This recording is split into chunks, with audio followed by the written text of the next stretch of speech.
रात के ठीक 12 बजे थे और बाहर घना कोहरा छाया हुआ था। आकाश, जो अमावस्या की वजह से काला था, उसमें एक भी तारा नहीं दिख रहा था।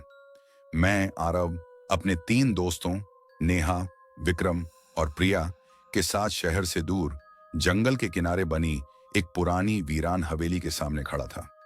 लोग कहते थे कि मालविका हवेली में पिछले 60 सालों से कोई नहीं गया था और जिसने भी जाने की हिम्मत की वह वापस नहीं आया।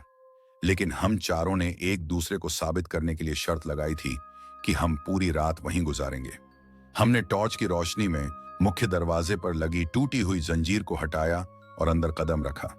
हवेली के अंदर हवा में सीलन और सड़ी हुई लकड़ी की तेज गंध थी। सब कुछ धूल और मकड़ी के जालों से ढका था।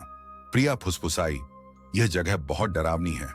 हम धीरे धीरे एक चौड़े हॉल से गुजरे जहां की दीवारों पर लगे पुराने फटे हुए पोर्ट्रेट्स में बनी आंखें हमें घूर रही थीं।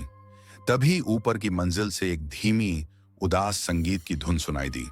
वह ऐसी धुन थी जिसे सुनकर दिल बैठ जाए। विक्रम ने अपनी बहादुरी दिखाने की कोशिश की। शायद कोई चूहा होगा, लेकिन संगीत तो इंसान के गाए जाने जैसा था। हम चारों एक दूसरे को देखने लगे। नेहा ने कहा, चलो देखते हैं ऊपर क्या है। हम दबे पांव लकड़ी की सीढ़ियों पर चढ़े। हर कदम पर सीढ़ियां चरमराहट की आवाज कर रही थी, जिससे ऐसा लग रहा था कि हम किसी सोया हुए दानव को जगा रहे हैं। जैसे ही हम ऊपर पहुंचे, संगीत अचानक बंद हो गया। चारों तरफ गहरी चुप्पी छा गई। हम एक गलियारे में थे जिसके आखिर में एक दरवाजा आधा खुला था। आरव, मैं बोला, संगीत यहीं से आ रहा था। मैंने हिम्मत करके दरवाजे को धक्का दिया। यह एक पुराना बेडरूम था। कमरे के बीच में एक ड्रेसिंग टेबल थी जिसके सामने एक अस्पष्ट परछाई बैठी थी। परछाई ने धीरे धीरे अपना सिर घुमाया। वह कोई बुजुर्ग महिला थी जिसके बाल सफेद और बिखरे हुए थे और उसकी आंखें पूरी तरह से सफेद थीं, जैसे वह हमें नहीं बल्कि हमसे होते हुए कहीं दूर देख रही हो। उसके चेहरे पर एक अजीब सी उदास मुस्कान थी। प्रिया चीख पड़ी और पीछे हट गई। तभी परछाई ने अपना पतला कंकाल जैसा हाथ हवा में उठाया और धीमी कांपती हुई आवाज में बोली, तुम मेरे गाने सुनने आए हो, पर अब पार्टी खत्म हो गई है। इतना सुनते ही कमरे के सारे पुराने पोर्ट्रेट्स के शीशे एक साथ क्रैक करके टूट गए। पूरे गलियारे में जोर जोर से हंसने की आवाजें गूंजने लगीं।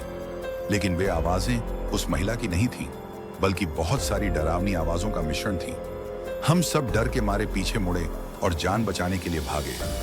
सीढ़ियों से उतरते वक्त हमें महसूस हुआ कि कोई चीज हमारे पीछे पीछे आ रही है। एक ठंडी हवा का झोंका जो हमारे कानों में फुसफुसा रहा था। जब हम मुख्य दरवाजे से बाहर निकलकर जंगल में भागे तो पीछे मुड़कर देखा। हवेली की हर खिड़की में एक पल के लिए एक अस्पष्ट काली आकृति दिखाई दी, जैसे वे सब हमें बाहर जाते हुए देख रहे हों। हम तब तक भागते रहे जब तक हमें सुबह की पहली रोशनी नहीं दिखी। हम अपनी शर्त हार चुके थे, लेकिन हमने अपनी जान बचा ली थी। अगली सुबह जब हम वापस हवेली की तरफ गए तो सब कुछ शांत था।